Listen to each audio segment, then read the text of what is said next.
All right, here we go. It's podcasting time. Glenn Power, PowerWorks Automotive, coming to you from the Rove Hotel, downtown Dubai's podcast studio. We're talking cars for about the next 45 minutes or so, and what we like, what we don't like, what's going on with your car, rattles, rumbles, things, and, you know, just the everyday stories of two guys who get to drive around in vehicles, some of which maybe shouldn't be on the road. A lot of which. I got two things that aren't even, and so it's interesting because people wonder, you know, how does the show work? So there are notes. How does it work? Yeah, how does it work? How do you decide what to talk about exactly? What's the exact? So we do have notes. Joey Woo sent in a story this edition. You typically send through a bunch of stories you're looking at. I troll through some things that are happening, put them all into a document, and there we go. Of course, I forgot the charger for my computer today. So I have one at home. I have one at work. Didn't put one in the bag. Need a third now. So I'm running off the phone, which is fine because everything lives in Google Notes. It works. So it's great. And that's how the show works. Now, why I've described this is because inevitably we get well off the script. Always. And I'm gonna start this right off the bat. The stuff on the bottom of here. It was like I deleted a whole bunch a month ago. I'm not worried about the MG stuff though. I should have deleted the MG stuff. Yeah. Are you sure I didn't delete it? There's something on there. I thought I deleted a bunch of that stuff. Yeah, anyway, we're cleared out for most of it. But I just got an email in from Ford, from Rafa Wad. And Rafa Wad sent me the press release for the next gen Ranger Raptor. Okay. And so I just started reading about the next gen Ranger Raptor. Next gen, say that one really fast. Driven by a Raptor. But and I just started, I'm just reading the Cliff's notes at the start. 3-liter twin-turbo EcoBoost V6, 392 horsepower. And it has Fox 2.5-inch live valve internal bypass shock absorbers. And it has some nice advanced off-road features. So I was going through a few things, and I thought, okay, this becomes interesting as I was reading up on the little bit. So the 2-liter bi-turbo diesel engine has this nice little technological gizmo attached to it where it keeps the turbo spinning for 3 seconds after you take your foot off the gas, so that when you need to get a little bit of power again, it's already there. It's not really new. That's old. Pushing it. I mean, this is like saying it's got illuminated front end. Maybe I said lights. No, they're making the best out of a bad situation. But I'm always interested in the Ranger. It's called the Ranger Raptor's anti-lag system. So it's old. Okay, good to know. All right, check that one off the box. All right, okay. So that's why I'm reading this. The application is probably new. Yeah. The 3-liter. And I thought it, when I first read it, the 3-liter banger, it's not a banger, it says 3-liter brings, but I said the 3-liter banger, wow, that's really odd wording. But no, it brings a different dynamic, they're saying. Even the most hardcore performance enthusiasts is going to love this engine. It's matted to a 10-speed automatic transmission, which I thought was kind unnecessary. Quiet, normal, sport, and Baja modes. Wow. I mean, does it rip your wheel liners off? Baja mode. What does that mean? I don't know, but I did send a note to Raj saying, "Can I get a test drive?" Yeah, I think we need to take this out on test drive. Yeah, and find out what this Baja mode means. Well, I mean, it's clearly just off-road hardcore, but I'm hoping it's some sort of like Transformer stuff. That's what I'm thinking. The body panels away. That's what I'm thinking. The high-performance off-roader like the Ranger needs to have gear to match, so they say, and its suspension is completely redesigned. The all-new tough, lightweight aluminum upper and lower control arms, long-travel front and rear suspension, and refined Watts Link rear end have been designed to deliver more control across rough terrain at high speed. That's Imtishon speed. Yeah. See, I always like it when the American guys start talking about their amazing suspension. The Watt links. I mean, it's Watt's just link. I mean, what's that mean? I'm always interested in the Ranger just because it shares the VW Amarok shares a platform, and the Amarok R that they're playing with, they're not entirely sure whether or not they're going to use the Ford engine or they're going to make their own, use their own for it. So I always take an interest in this Ranger, and it's funny, and it will be worth doing that when the next Amarok comes out, get the same press release, the equivalent for the Amarok, and get the same press release for the Ranger and put them side by side and see which one goes on about what. Because what's linked suspension, to anyone that sees it on a car, just looks old school. Yeah. Okay. It works, and suspension's worked for. So what do you mean old school? Years. I mean older than. Just a load of rods off the back of the diff, basically. Okay. On the tube. Well, depending on the application, it's not always like that, but it works. Okay. It's an upgrade from a leaf spring, which is why they're going on about aluminium arms. Like, people haven't had aluminium arms for 50 years. But it's a pickup truck. Yeah. With effectively 400 horsepower. Yeah. With a turbo. Twin turbo that doesn't lag. No lag. And hold on, it's got something else. It gets even better. Hold on. To provide, because they've just said that this thing's fast and you can take it off road. To provide protection against severe bottom outs. Severe bottom outs. That's the exact wording. Severe bottom outs. The Fox race proven bottom out control provides maximum dampening force in the last 25% of shock travel. All right, hang on, sorry. I was just fact-checking myself. So I just fact-checked myself before I said it, and I was right in my first thought. Live fact-checking on this podcast, before I went in too hard on the Watts link, bragging about the Watts link, it was James Watt that designed it, and James Watt made steam engines. Any relation to James? 1700s. No relation to James Dyson, okay. No, in the 1700s. His patent for it was the 1700s. And it was for his steam engine. That was even before Henry Ford. It's just it wasn't necessarily. It's an application that you get. Sometimes people will. So it's probably the Model T. I mean, maybe. So what? Kudos to Ford for keeping the technology alive. Well, recycling, yeah. Kudos. Upcycling. Yeah, I like it. I mean, if it works. Clearly it works. So back to the severe bottom outs. The Fox race proven bottom out control provides maximum dampening force in the last 25% of shock travel. We've all seen those people go over something. This is good for speed bumps here. Well, yeah. Similarly, the system can stiffen the rear dampers to prevent Ranger Raptor from squatting under hard acceleration, improving vehicle stability. The Ranger Raptor squatting under hard... That's telling me this thing's a beast. It's telling me they need to figure something... They need a better writer? Yeah. It sold me. I'm reading this, and I just going to drive my Ranger Raptor. I mean, I'd take a Ranger Raptor over a F-150 Raptor because it's more practical. It's not huge. It's actually a manageable size of a vehicle. Like when we get an F-150 in the garage is blocked. You can't get in and out. And the Ranger's a nice size, snack size. But there's plenty of power and it'll work. Matrix LED headlights. That's nice. Flared fenders to accommodate choice of two muscular 17-inch wheel designs, one with bedlock capability, each wrapped in the BF Goodrich All-Terrain KO2 tires. Yeah, for the first set. Functional vents, aero features, tough new design cast aluminum side steps, LED taillights. Man, this is a beautiful machine. Functional vents. Functional. As in they work. They work. They're not as opposed to a vent that just is looking like a vent but doesn't do anything. Those stick-on plastic things. Yeah, you see? It's incredible. Fully digital cabin, 12.4-inch digital cluster, 12-inch center touch screen, boasting Ford's new generation Sync 4A connectivity and entertainment system, which offers Apple Android wireless phone capability and the Bang & Olufsen sound system.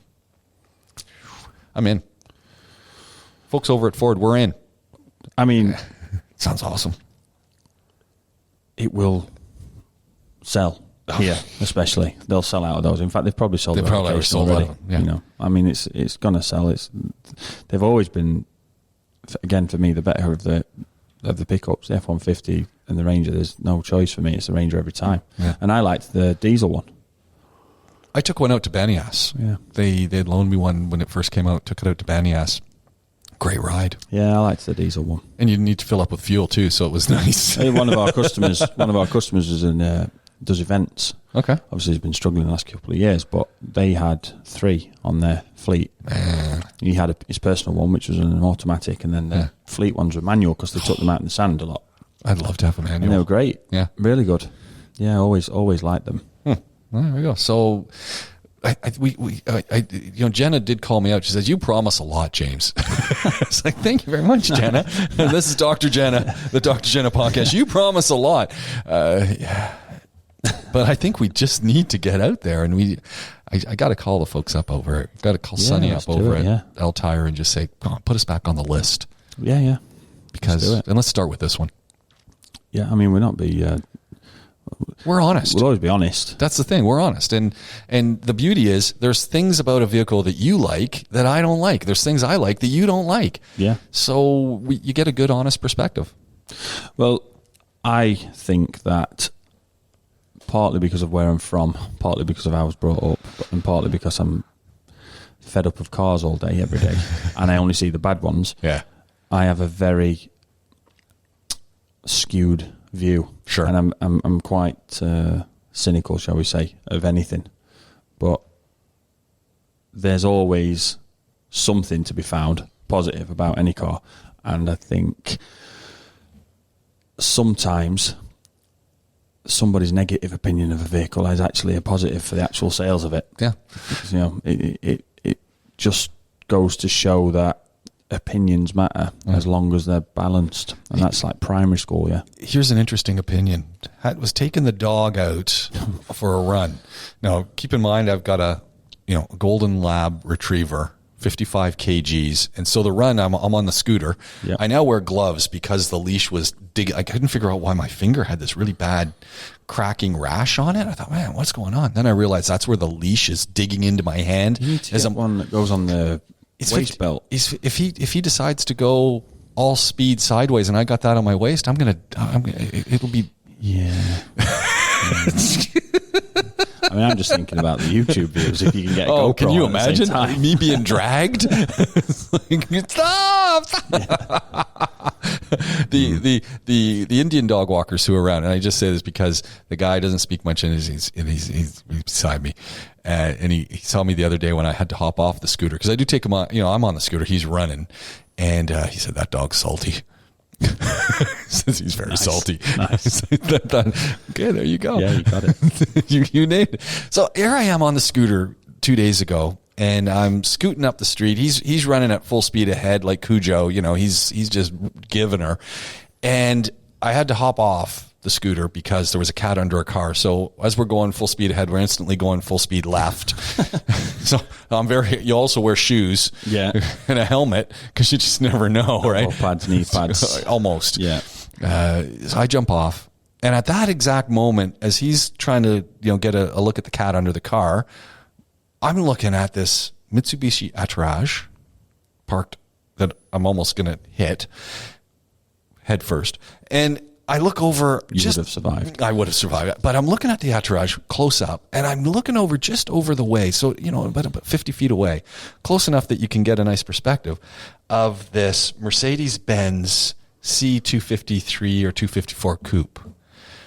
And I had to take a second look because I'm looking at the Attrage, and then I'm looking at this Mercedes-Benz coupe thing, which it's a big car. And I'm looking back and I'm going, and I literally stopped there, and I'm talking to the dog at this point. I'm going, Brando, see those cars? And he's looking at me. He's going, I'm looking for cats, buddy. I'm not looking at cars. But I'm looking at them, and I'm going, I wonder if there's it's the same designer working at both of these places, because the Attrage, the basic premise of the way this thing looks is the same as that Mercedes-Benz. Now, of course, they're very different inside, but outside, it could be the very inexpensive nephew. Well, to say I'm looking at them both now at the same time, and I get what you're saying. It's just a similar, especially the back little. Yeah. If the silhouette. Yeah, the silhouette, and if the metal on the back, if you've got the bare bones Mercedes, and you've got the most features on your Mitsubishi. Yeah. The way the little wing piece of dimpled metal comes up at the back, and it's that silhouette, it's that coupe style. I'll say they both look unfinished. Well, that was the other thing. I'm kind of looking, going, huh. Yeah, but no, I like the GLE, which is a little bit bigger. Yeah, the GLC, it's just a watered down one again. I don't get it. Yeah, but people are buying them. That's the crazy thing. It just looks to me like they're expensive too. Yeah, I know. Because it's the Mercedes, but it looks like it's their sort of entry level to the SUV thing. Yeah, and I don't really get it. What's the need? But the charge is significantly smaller. It's kind of like a Nissan Sunny, right? Yeah, but the silhouette, you can't side by side. You can't. They're very different cars, but it just struck me as, they kind of look related. Wind tunnels, right? Yeah. Well, that's it. Physics is physics. Yeah, and that's the way everything starts looking the same. Yeah. The really sad one is they don't make the GLK. That is not sad. No, because there's 3 people around me who seem to own one, and one guy, it looks brand new out of the box. Yeah, but you can't drive it anymore. So I'm telling you, I've stopped purposely now because I'm looking at admiration. Now, I did go do some research because I'm looking at admiration, thinking, man, I would really love one of those. And all it came up on all the reviews say, yeah, it's a beautiful vehicle, but higher than average repair costs. And I'm going, hold on, the alarm bells are going off. I'm thinking Dr. Jenna and her LR4. That's an LR3. Oh, LR3. Makes it even worse. And I'm going, yeah, I don't think this is not a good investment. The GLK, so John Ellis. We did a couple of shows with John Ellis. Yeah. And I can't wait for him to write his book. But the guy has a very close friend who has become a good friend of mine who owned a GLK. It was a 280, not a 350. Not that it makes much difference. Beautiful shape, though. Now, I personally don't like the shape of them. See, that's what I love. I love the shape. But it's kind of as close as you're going to get to...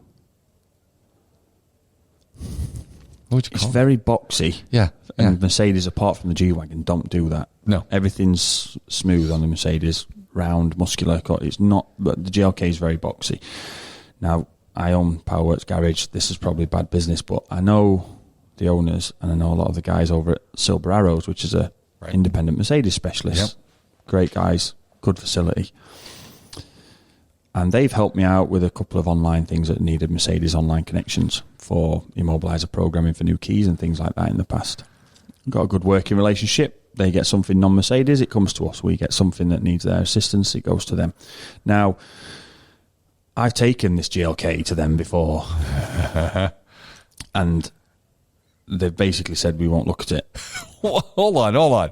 An unauthorized Mercedes repair shop who pride themselves on Mercedes don't want to look at the GLK. So they'd seen the vehicle before, a year or so before I'd taken it to them, and said, look, we've reported all this, and this to it, and it hasn't been done by us, and we don't know, but basically using this as a skeleton, try and flesh it out and see what you can reverse engineer as to where the problems come from. And the parts are inexplicably more expensive relative GLK to C-Class. Is it where they made these? The fact they don't make them anymore? Possibly. The fact that they were made somewhere else, a different factory. And they just had issues. So I don't know, we see, they're not overly common. And it's probably why the look of them still strikes you. Because we've just been talking about an Charge and a GLC looking the same, but because the GLK looks different, fair play. But they're not overly common, and I'd say we've seen 6, maybe 7. Well, we've been open as just Powerworks. Obviously, I've seen others in other places, but 6 or 7 maybe. All of them having had the same list of faults. Now, that's not uncommon. Yeah. You can see that on a lot of cars, but you can start your job card out with your defect report on the back before you check the car, literally every time. And it's 25, 35, 45, 50k. And there's no value in the vehicle. There's no residual value in them. What a shame. And like you say, you've just quickly looked and it says higher than average repair cost. That's polite. And they weren't overly expensive new. Yeah, no. They kind of fitted into the bracket of entry level.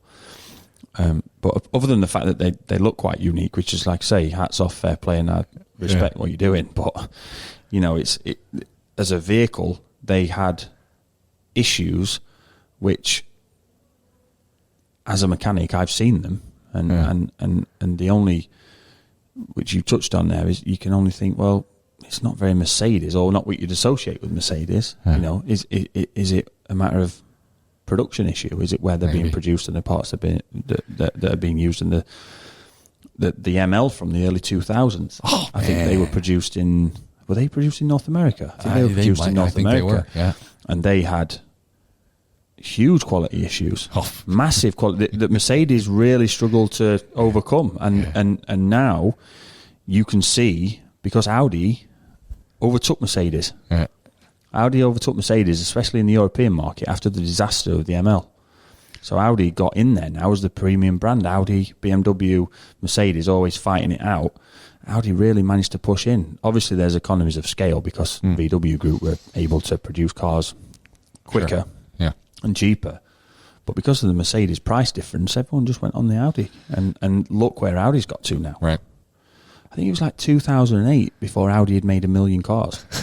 How is that possible? And every other car on the road is an Audi. Yeah. In the last 13, 14 years, they must have done that again easily. And it's taken them 100 years to get to the first million. And it's because they do make a good car, but issues like this, Mercedes then struggled to get over. And the GLK just reminded me of the ML. Every time I saw one, it just you don't see too many MLs around anymore. Like they're kind of like the Hyundai Galloper. I mean, if you see one of those on the road now, it's who knows why it's still running. Yeah, I mean, not to be down on Mercedes, because they do make some great cars. Absolutely.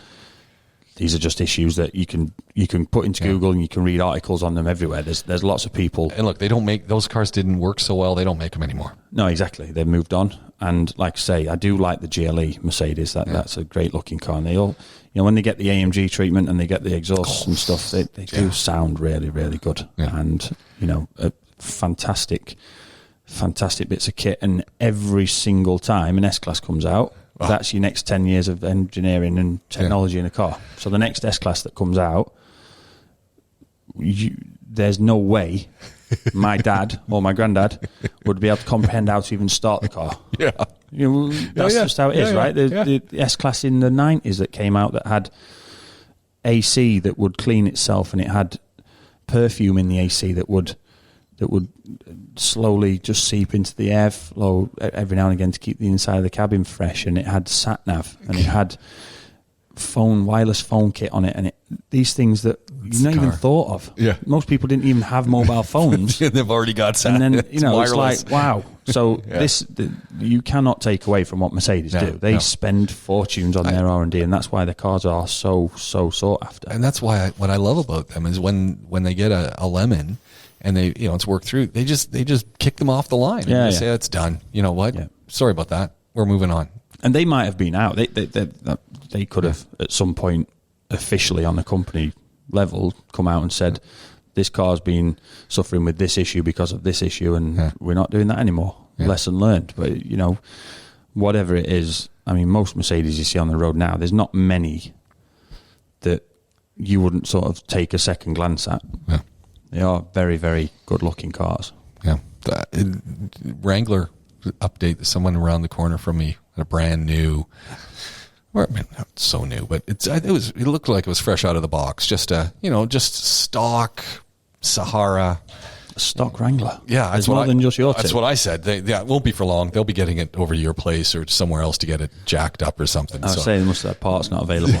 It's exactly what I was thinking. Yeah. But what struck me was it was so quiet.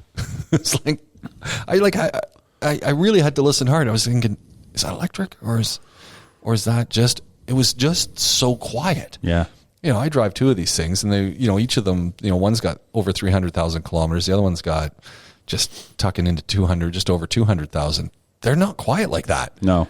This thing was so quiet. It was odd. Things have gone on in, what is it now? Are they getting on for 13 years old? Yeah. Lots happened in 13 years.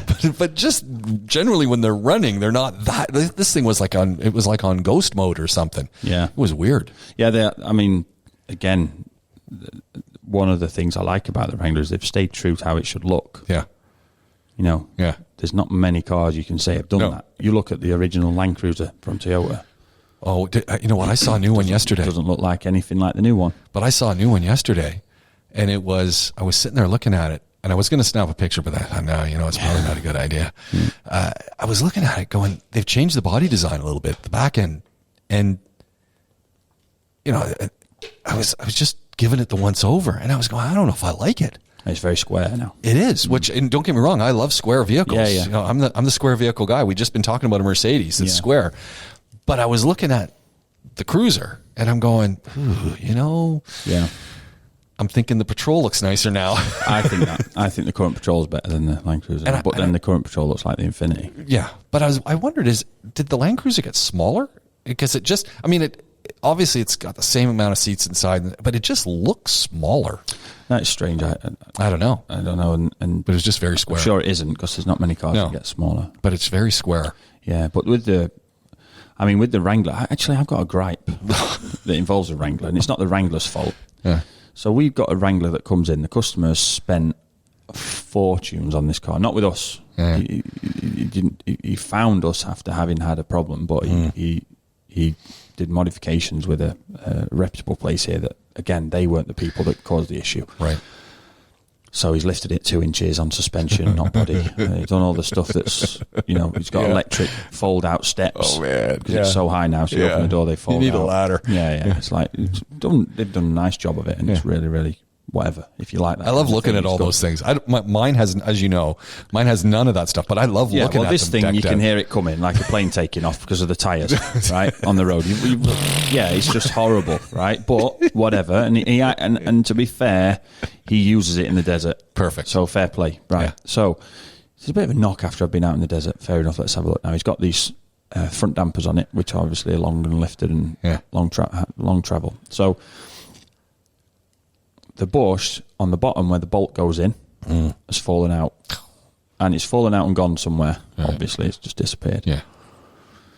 So, okay, well, it's not a standard stock, whatever you want to call it, part. So I would think you can just get the bush for it. Yeah. That's the sensible option here, because these things are 2,000 dirhams each. Yeah. Go to the supplier. The supplier's name is written on the side. Right. We go to them. We give them the chassis number and say, you have supplied parts for this vehicle. How much is the bush for this part? Yeah. Oh, no, we need to see the vehicle. Okay, I'll bring you the vehicle. So we take the vehicle round. We can't do the bush separately. What? We need you to buy the whole thing. It's 1,800 and something each. Now, I've got to make some money. Yeah. So by the time I've put 10% on that, that's 2,000 each. Yeah. So you're not just doing one, you're doing two. So that's 4,000 plus my labour. Okay, it's a couple of hours, but it's still 4,500 dirhams here. Yeah. Really? Yeah. Are you sure? Yeah. Let's just check the original shock absorber, damper, see if we can press that bush out, and if we can, see if it'll fit in there. Yeah. And then get the customer on the road while he picks himself off the floor that he's got to spend another best part of 5,000 dirhams on the car and be without it for a day. In the process of doing that, we speak to the customer. He says, oh, you know what? Let's just get it done. Okay, no problem. We go back to the place to buy the parts, a different sales executive there. Oh, we've got the bush for those. You've got to be joking. The bush is 18 dirham. Oh, no. 18 dirham. Oh, man. Now, the customer's happy he saved his load of money, and we could have said, no, okay, whatever, because 10% on 18 is not the same as 10% on 2K. Yeah. But we've solved this problem. Now, when all you do is modify Wranglers, why don't you know this stuff? Yeah. It's where's the...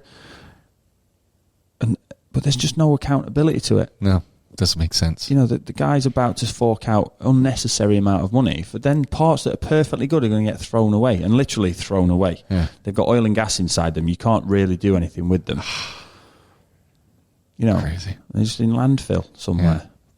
Just for the sake of a bush. So we we're looking now into there's a place that we found that will fabricate and manufacture bushes as long as we meet an MOQ, but they will die for sampling. So they'll cast us samples. So we're going to get a few of the regular ones in, and hopefully, because the bush coming out on a bottom of a damper on a Wrangler is quite a common issue. I've seen it before, and hopefully we can start just replacing them. Sometimes they're conical, so when you press them out, they break, right? And then you can't press new ones in because the bottom's weakened. But it's just frustrating. A day's wasted. A customer thinks he's got 5k to pay. Yep. And then we go back to him and give him his car back, and his bill's 300 dirhams, and he's what? Well, have you actually fixed my car? And we're then having to explain the situation. We haven't done anything wrong. No. But, we're then having to say, no, actually, they gave us the wrong info. And how many garages would just go with the, hey, I'm at least going to make my 10%? Well, I don't know. You know how many. Well, yeah. You do know. Yeah, I don't know. But it's... Yeah. Business is business, and that's the way it is. But fair play to the guy that actually put his hand up and said, no, I've got the bush for that. Yeah, thank goodness. There was somebody there. And I don't know that the other guy didn't know or did know and was just trying to get a bigger sale. I don't know that. No. But it's good to see that there was somebody giving the honest answer, and obviously we were always going to do that for our customer. But there's so many examples in the past where now I'm going back over in my head and thinking, someone's pulled our pants down over that. We could have done that in a better, more efficient way for the customer. So, gripe over. Yeah, that's a good gripe. Speaking of other vehicles that we passed on the road, I passed another one on the road this weekend, had to slow down and take another look, and then go behind it, take another look, and then... Who's this guy in this Wrangler circling my car? That's exactly what they were thinking, because they were heading to a hotel or something, and I was literally circling. And it was a Toyota Granvia. I hope it's Toyota. Oh. What are these notes? Wash your mouth out. So, that's it. It's the Granvia. 177,000 dirhams on a Toyota. It's a little expensive, but I got to tell you, it looked amazing. Now, if you're into the square box look, and remember, that is my thing. This Granvia, first of all, I thought, man, it's kind of big. Then I realized it's only a 6-seater because I'm counting the seats, right? It was sweet looking. It really was sweet looking. No. And it doesn't have the coaster engine in it. It's got a 3.5 liter V6, 24 valve. It was the Platinum Edition. It's got all sorts of nice stuff. Big seats. I went and looked on the inside. I went, I'm online then. I got to destination and I'm, you coming? Hold on, I'm just checking stuff out. I'm looking online. It was beautiful seating inside for folks. It is the machine. A little expensive, but man. That's a lot of money for a Toyota bus, van. For me, it's only a 6-seater. That's it. That's all you're getting in there. But these are like proper seats, airplane seats. Yeah, they're like airplane, premium economy seats. Yeah, I mean, it's not for me. I mean, I'd go for the Carnival over that. In fact, yeah, I did. So there's the Kia Carnival, and then the Hyundai's got another van that comes in. It was a little weird looking, but they've got that electric one. Yeah, that is on the road now. Yeah, and I've only seen one. See, that's another thing. Got to head over to the showroom there and get a look at this thing. But it looked sweet. These guys are kicking out some decent cars again lately, aren't they? I saw a Sorento, brand new Sorento today on the road. So not a lot of people got all the parts to get new cars out, but Kia seems to have figured it out. Brand new Sorento. This was another one. So you got to see one, because I'm driving up, and they've done like everyone now, and they've just got the big Sorento name on the back end. But I'm driving up, and I'm from a distance, and again, in a Wrangler, slightly dirty window, and I'm looking, I'm going, that's a weird looking car. And I'm thinking, okay, I know a couple weird looking cars like that. There's the Bentley Bentayga, it kind of has a weird looking back end like that. And I'm thinking, but did Bentley make a smaller version? And as I get closer, I realize, oh no, that's not a Bentley, although there are some similarities in the hatchback. And it's the Sorento. And I'm going, and then as I get up beside it, because again, I'm circling this one, as I get up beside it, it's got some of the nice features on the side of the Sorento now that are reminding me of things that I'm seeing on Continental, or I'm seeing on Lincolns. So I'm seeing Lincoln kind of looks on things, and I'm going, it's got sort of the back end of a Bentley. It's got the side view of a Lincoln. I thought, man, this is a sweet looking ride. And it was kind of cool. And at the end of the day, it's a Kia. I'm just going, wow, it's nice. Yeah. I like the Kias, all of them. Yeah. I have to admit, though, and it was a car that I really liked when it came out, I don't think the Telluride is standing the test of time. I don't see many of those on the road right now. No, I saw a lot when they first came out, and it was noticeable, but I don't think... And do you know what it is? I think there's so many Chinese vehicles now on the road. I saw one the other day, Dorcen, D-O-R-C-E-N. The badge on the back wasn't even straight. The letters weren't straight, but it was showroom, brand new. Never seen one before. Looked like it had a really nice interior through the windows. I mean, the windows weren't even tinted. Yeah. Brand new. Gee. But like the badge isn't even straight, but it looked a bit like a Kia. And I just think they kind of... Yeah, it's not necessarily... That Telluride was a great looking car when it first came out. And it was nicer than the Hyundai one too. Yeah, a lot nicer than the Palisade. The Palisade. Yeah, but I don't think it's standing the test of time, and that's a bit of an unfortunate thing because a lot of the other ones have.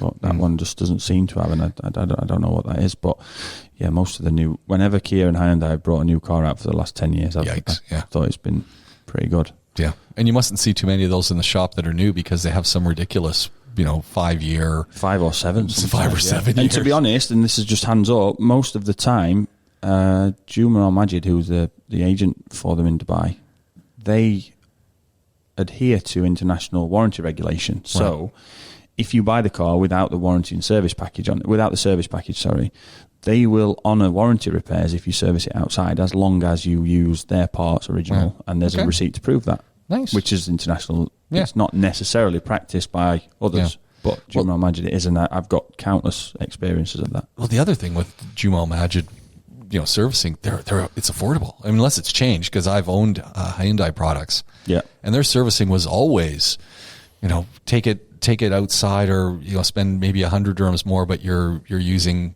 it all done in on site using tools and whatever that's they're providing from factory, essentially. Yeah. It's kind of like, why wouldn't I just do that? Yeah. So it was kind of good. Yeah, I think they are sensible with how they operate. And like you say, they seem to be selling a lot of new cars still, which isn't necessarily I went past a couple of showrooms lately and there's nothing in them. Yeah. Even so something that was really striking for me when I first came here was the fact that there were American vehicle showrooms like CJD, Chrysler, Jeep and Dodge, and the General Motors guys. You go into them, and being from the UK, where especially being from VW, where our showrooms were like spacious, couple of cars here and there, very sort of cross between an IKEA showroom and Feng Shui. Yeah. You go to an American car dealership and it's just have enough room to open the doors, and that's it. Get as many in there as you can because we're paying for the square feet. Yeah. But even the American ones are like thin on the ground now, and you see them when you drive past and think, whew. Yeah. You heard about that car shipment coming out of Germany. Caught one, right? 1,000 Porsches on board that thing. I don't know how many VWs were on that thing. I've heard nothing. It's not in the news cycle anymore, but the thing was on fire. Yeah. I'm sorry, smoke damage? They're all inside. It's an internal carrier. Yeah. It's all smoke damage. None of those vehicles are going to be... you've got a car in order. Yeah. You're checking straight away if it's on that ship and you're rejecting it. Yeah, right away. Exactly. It's like Porsche's coming from... Yeah. There's 1,000 of them. Can you imagine? You're waiting. I've been waiting 6 months. My Porsche's arriving. And then it's on. It's Porsche looking around thinking, how do we remake these? Yeah. Yeah, I mean, hopefully they can recycle the majority of the parts on them, but then you can't sell it as a new vehicle. No, that's a problem. Can you go in and just get the chips? Because that's what you need, the control unit. Still, I mean, I'm sure it has happened and would, but you can't sell it as new. Regardless of the fact that it's never been used, it isn't new, is it? What if you just pull out the control units and put them in a brand new vehicle? It's still not new. I mean, I don't know the regulations on that, but I'm interested to know, is it finders keepers at sea? Has that boat gone down yet? I wear a mask anyway. Is that fire a little Pierre Cardin, cologne on my mask? I can drive that. Yeah. It's like, it's like driving barbecue. Yeah, well, let's have a look for some grey import Porsches soon, shall we? Yeah. Joy Woo sent us through a nice little article, and I love it. I love to see when Toyota and Yamaha team up. I mean, I've said that before. Toyota and Yamaha team up. And so instantly I'm thinking Toyota and Yamaha. Yeah. I'm like, are we putting a Yamaha engine in the back of a Yaris or something? That's what I was thinking. I'm going, this is getting good all of a sudden. This is really getting good. And it turns out that they've joined forces to develop a hydrogen-fueled 5-liter V8. And I'm going, oh, well, this is getting better by the minute. And they're saying that it's not an entirely new engine because it's a version of this is currently being used in the Lexus RCF Sport Coupe, or Coupe. But they're going full on this thing. I wouldn't be surprised if Mazda's in there somewhere because this is kind of a Mazda thing as well. They've really, electricity is everywhere, electric vehicles, but the writing is on the wall eventually that we're going to need something else. Yeah, well, the thing with the hydrogen is obviously there's a hydrogen fuel cell which still uses electric vehicle drive lines, motors and batteries and stuff, but the hydrogen fuel cell powers and creates electricity. And then there's internal combustion which uses hydrogen, which is something that we sort of played around with the theory of in A-level physics in the UK. Yeah, and that's what this is. This is an internal combustion V8. And there's a line, though, in here, and I'm going to get to the back here. So we've got, according to Takeshi Yamada, an engineer who works in Yamaha's hydrogen engine development team. I mean, I'm thinking Yamaha motorcycles, snowmobiles, jet skis. They make any cars? I don't think so. No. But they do engines. Yeah. Do they? I think they make tractors. Don't they make tractors? I've seen Yamaha tractors. Yeah. I don't. Do they do hydrogen-powered keyboards? There you go. So where did that come from? So Takeshi Yamada, this engineer, who is he's reading this and he says the engine is bound to make anyone who drives it happy. And he goes on to say, hydrogen engines have an innately friendly feel that makes them easy to use without resorting to electronic driving aids. Everyone who came to test drive the prototype car would start off somewhat skeptical, but emerged from the car with a big smile on their face at the end. Next they had died in a blazing inferno because everyone's scared of hydrogen. Innately friendly feel to the engine. I guess what he's saying there is it just feels like a normal vehicle. Well, it feels like, because it is an internal combustion engine that develops its power gradually, or and has a sweet spot for the torque and a sweet spot for the peak RPM, and forces a gear change in a more natural or second nature way to a person who's driven a normal internal combustion car before. Look, they said they had to change the injector heads, they had to change the intake manifold and a few other parts, but aside from that, it's the normal kind of engine we know and love. Yeah. So people are kind of going, Yeah, well, people in the UK, when fuel prices went mental, started doing LPG conversions to cars, and that just, different fuel lines and injectors and stuff and different tanks. But there were literally places that, for a while in the early 2000s, that's all they did. Yeah. They just did LPG conversions for people's cars, and people made their money doing it, and then all of a sudden nobody wanted it anymore because it made no sense. Yeah. I can't think of a place from back home where they even still pump LPG at the gas station. So there's the gas station here at the border of Abu Dhabi and Dubai, going to Abu Dhabi. I think they got LPG still there. It's just not as I don't know who's using it. Popular as it was. Right? Yeah. And hydrogen, I mean, it doesn't. The problem with this, it doesn't. There's a lot missing. It says here, it says on the article, it says they house the potential to be carbon neutral, whilst allowing the internal combustion to stay alive, which is great. Yeah. Obviously, that's great. It doesn't tell us what the emissions are yet. No. And it doesn't say, what a Greenpeace going to moan about. And no. We still got a way to go. I think the interesting thing, though, is Toyota and Yamaha. That to me that's a team. That's right there. Yeah, well, yeah. But then Yamaha with motorbikes and jet skis, little hydrogen engine. Storing hydrogen is a lot more difficult to do safely than not necessarily more difficult, but requires more engineering. Well, I wonder, maybe Yamaha's got the engine works, right? And that's They're looking at, okay, how can we parse this into all sorts of different types of vehicles? If we can figure it out. Maybe hydrogen, sort of under pressure to a given volume will provide more power. You don't necessarily need as much, so you can have a thicker fuel tank wall because you don't need as much fuel on a I'm just thinking the motorcycle application, but then in a car, there's no reason that I can't see why there'd be a problem with storing hydrogen. Yeah. How's DJ's Camaro? Just going back to the body shop again. Oh no, not happy with the paint job on it. Oh, I was wondering if his wife was driving it. Okay, so no, she's back in the UK now. Okay, so is she loving it? Yeah, she likes it. Yeah, as far as I'm aware. Yeah. So we back to the. I was looking at the hood of my car the other day too.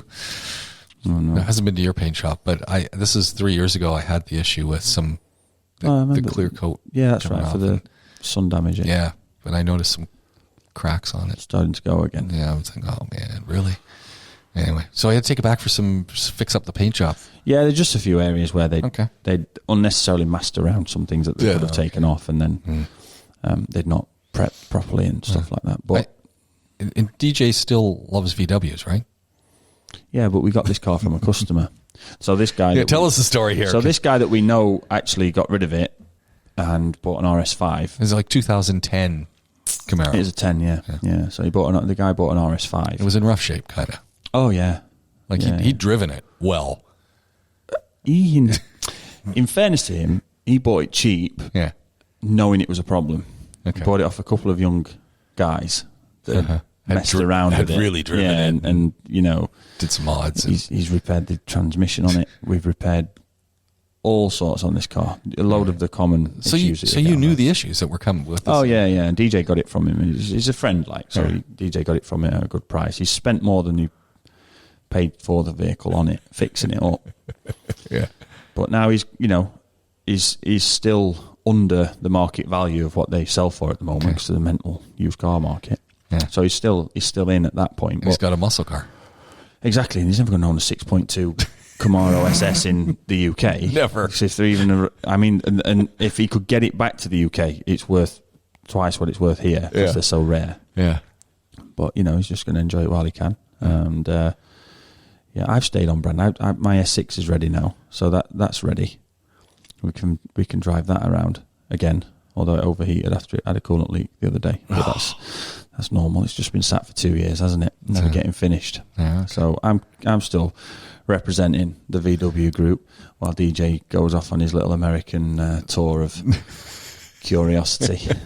But he'll be back. He'll be back. We've got an R32 for courtesy car, and actually, to be fair, he uses the van for commuting anyway. Yeah. The transporter, so he doesn't do that much in the car. The one with the reduced suspension, so that it's kind of... Yeah, she's outside. Yeah, just sat there looking nice. So any speed too close to it. Any speed bump, that you just got to go steady. It's still a van, so it still has the clearance, but we've just lowered the suspension on it, so it looks a bit better. Yeah, I mean it's the least practical van in the world now. Yeah, but. Looks good though. It looks good, doesn't it? Isn't that's what matters, right? Exactly. It's a billboard for the company. So. On that note, you know what? It's time to roll down the garage door, and we'll do this all again really soon. This has been a lot of fun. Yeah, it's been good as always. Yeah. Glenn Power, PowerWorks Automotive, PowerWorks Garage, joining us here for the PowerWorks podcast. We'll do it all again real soon. Coming to you from the Rove Hotel, downtown Dubai. My name's James Pikeway. Scroll through the rest of our content. We got lots of great shows for you to listen to, and we'll do it all again really, really soon. So long for now.